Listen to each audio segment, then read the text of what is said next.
Okay everyone, welcome back to the channel for another video on GT7. We're going to take a look at the state of play event that happened last night, and we're going to go through the points I am super excited for, so hyped for. So yeah, what I'm going to do is first, we're going to take a look at the weather system. I'm going to let you listen to the actual proper footage of all the description of it, and then we're going to come back and talk about it after. So let's check this out now.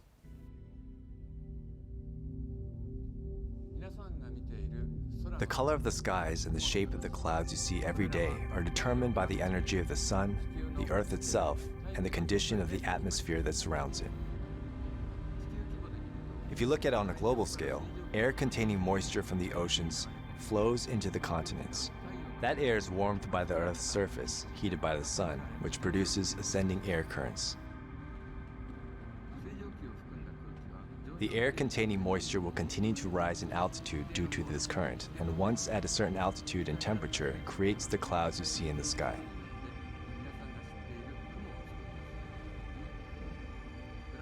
In GT7, we have simulated the process of how these clouds are formed. Based on a vast amount of meteorological data, temperatures, humidity, and air pressure specific to each region, skies in Japan will change like they do in Japan, and skies in California will change as they do in California.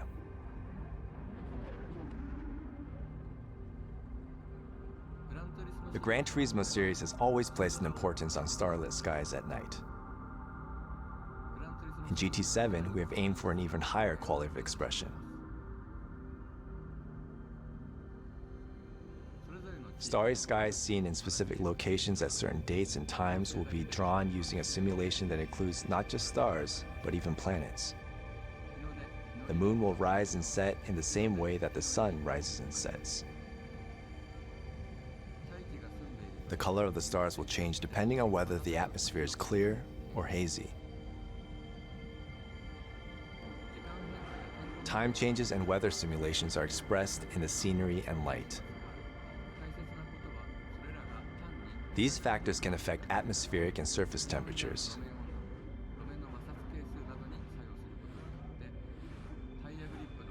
And by doing so, affect the tire grip, engine power, and strength of the slipstream effect, integrating with the automotive physics simulation. It rains and the surface becomes wet. Puddles form in locations that are prone to them. The rain ends, and the surface starts to dry from the areas that tend to dry first. The areas with puddles will remain wet the longest. And these kinds of changes will occur naturally. One simple example of this weather simulation is a rain cloud radar that many players will be familiar with. Players can look at this display and predict the coming weather to a certain extent. On a huge circuit like the Nürburgring, it can rain on one part of the track while being sunny on a different section.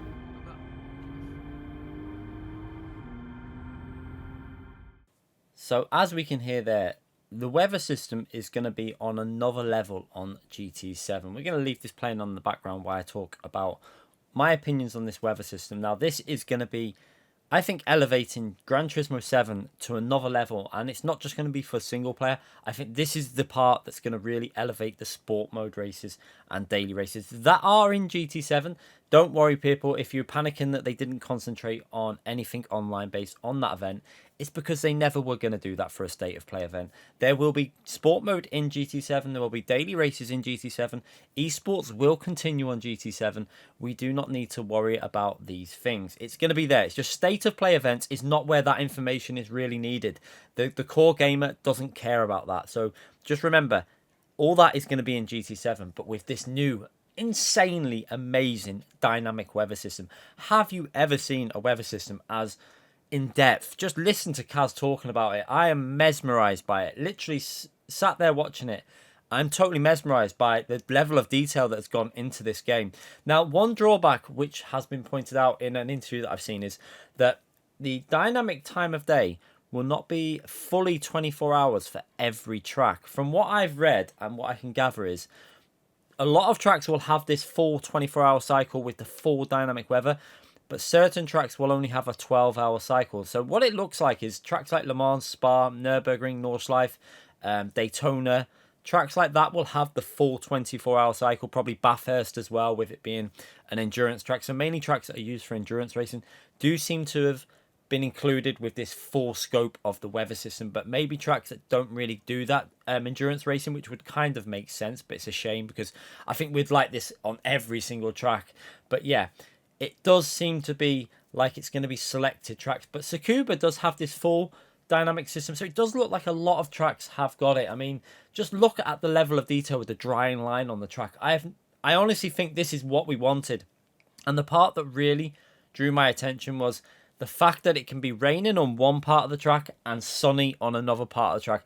That level of weather system is something that I have been waiting for in a racing game for a very, very long time. It's going to add a lot of strategy into races. Say, for example, at Nordschleife, it's a very long track. It could be completely soaked at one end of the track and sunny and dry at the other end of the track. And that is something that I think a lot of us have been wanting in a racing game for a long time. And this dynamic drying line on the track, it just looks incredible. Just imagine on a track and you've got the dynamic drying line. You need to go for an overtake, but that means getting your tyres a little bit wet in doing so and losing a bit of grip. And yeah, it's going to be incredible. I cannot wait for this game. Everything is shaping up exactly how I wanted. And yeah, I'm not that too disappointed by the lack of sport mode content that was shown in the trailer. They briefly gave us an example that it's going to be in there. We know it's in there. Daily races are in there. It's also going to probably have the esports element in with GT7.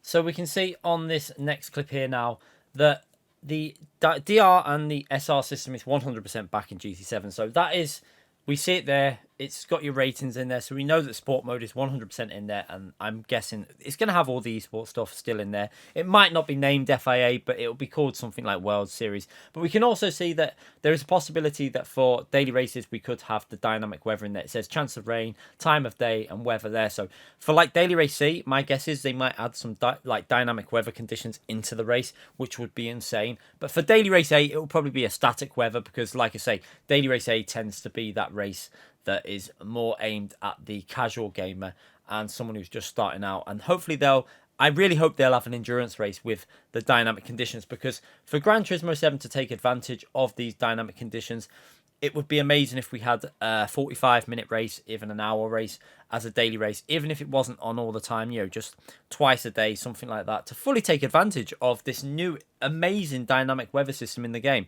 But yeah, the evidence is there. I'm sure sport mode will be featured in the game, and I'm sure it'll have improvements. We just have to be patient with that information, because that type of information will come out in separate news stories, I would guess.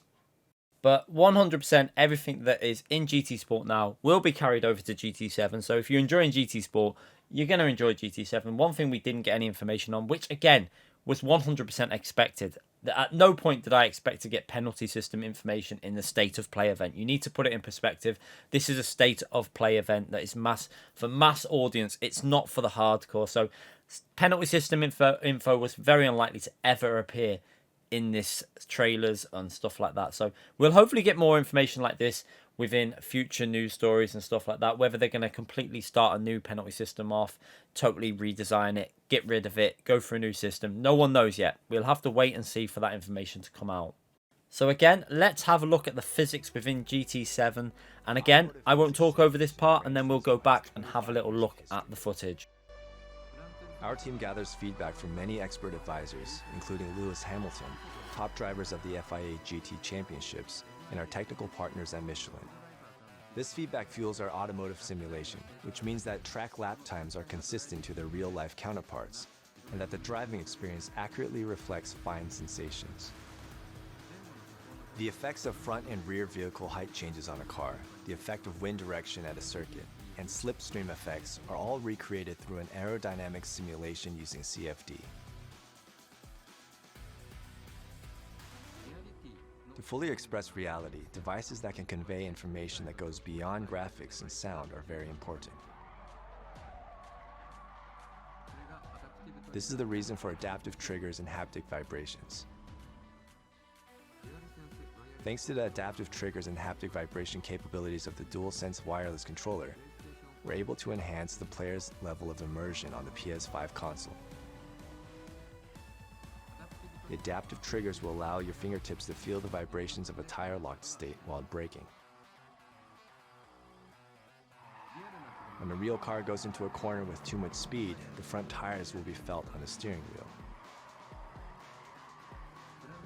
With GT7 and the DualSense controller combined, it will be possible to feel the state of the front tires in the form of vibrations.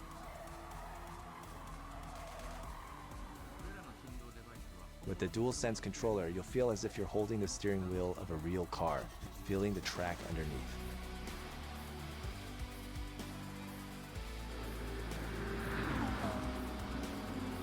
On the PS5 console, 3D audio expresses the positions of various sound sources and their movements in a 3D space. In real life, we can perceive where a sound is coming from.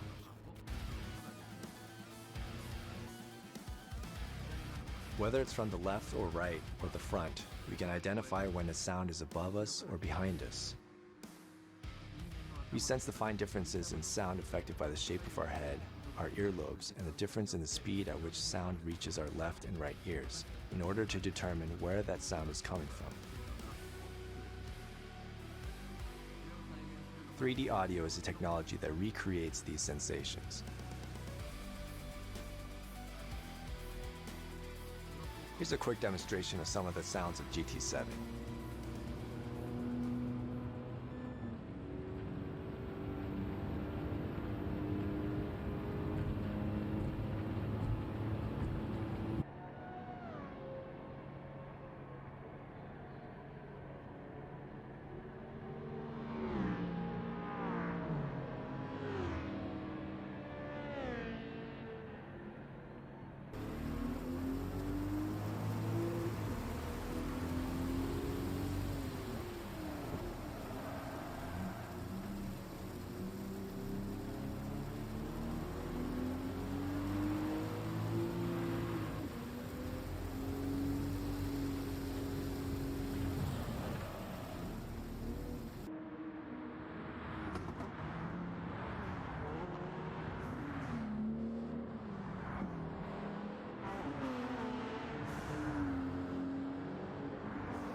So again, the level of detail in the physics has definitely been stepped up from GT Sport. You can tell. I wanted to let you listen to them talking about that, and then we'll go over it again. You can see again, one thing I'm really picking up from what I've seen so far is the suspension physics.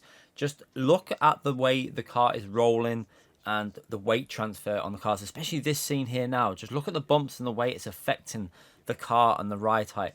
This level of physics upgrade could make a huge difference, and also with the aero upgrade, it's actually really interesting, especially with the slipstream effects, the air that's going to affect the slipstream. It's all adding up to Gran Turismo 7 really taking them physics to another level, and it's going to be very interesting how this game plays. I expect it to still feel very similar to GT Sport, but I do expect you to have a better sensation of what the suspension is doing and what the car is doing through the corners. And this should also help with road cars, I think. With some of the handling on the road cars, we should have a bit more of a realistic feel to the road car handling. Now, like I say, all this is presuming. We'll have to wait until we play the game and give our opinion when it comes out. But everything is looking very positive. You can see the body roll on the car. It all looks much more advanced over GT Sport. And I am incredibly excited to get my hands on this game and try it out and push these cars to close to their limits as we can and see what they feel like on a steering wheel. Now, I'll be playing this game on a steering wheel. I will not be using the control pad, but I still think the wheel will be the best way to play this game. But again, there's just so much improvements in the base game. I think what they've done with GT7 is really improve on the stuff that needed improving.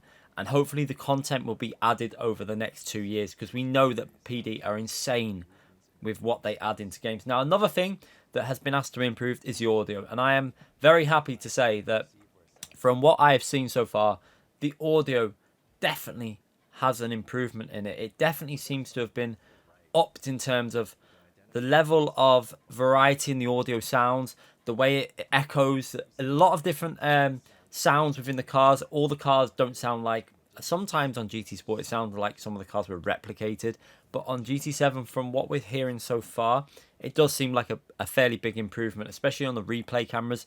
It definitely seems like there is an improvement in that audio. So this is very exciting information.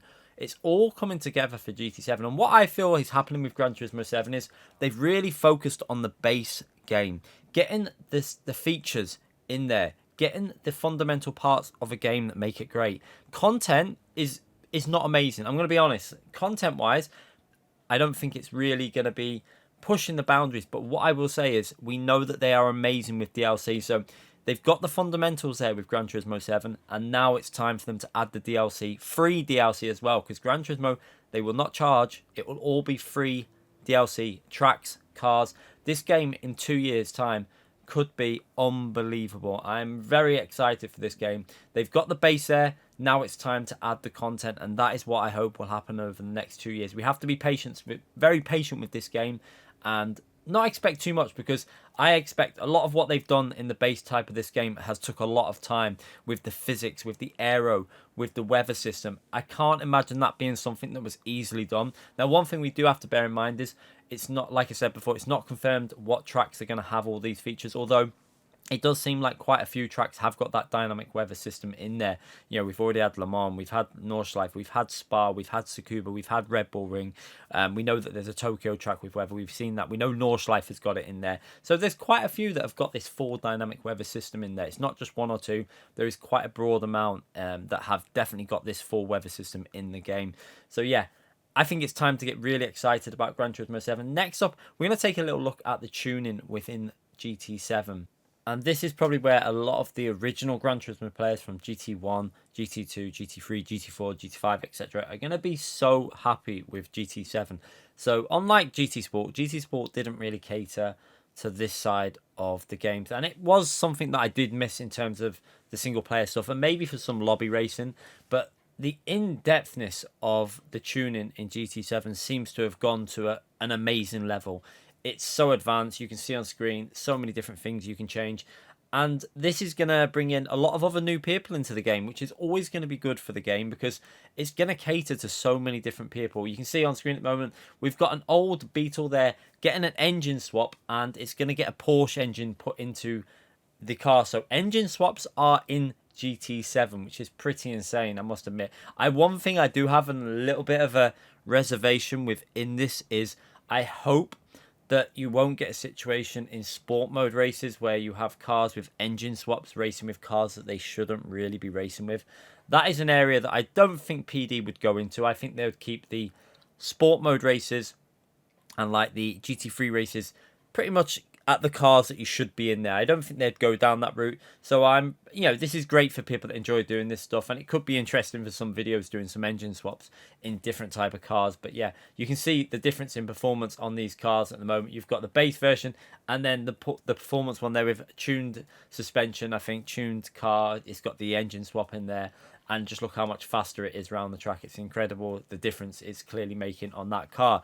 But like I say, we don't want a situation where we got a Beetle like that racing in, an old Beetle like that racing in Group 2 or something like that. That would be a little bit worrying, but I don't think we need to worry about that. I think you're pretty safe.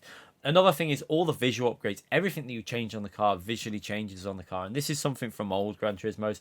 And it's pretty insane to see. It's almost next level customization. And considering how in-depth this game is, they've really gone to town on making sure that the original player of Gran Turismo is really happy in GT7. And I must admit, even for myself, who's online focused, I am quite excited for all this because I remember playing GT1, 2, 3, 4, 5, and really, messing around with stuff like this, putting the sports exhaust on the cars, listening to the difference in the sound of the car with the different exhaust, getting the air filter on, and the full racing modification on some of these cars is going to be insane. We can see the wide body kit put on this BMW here.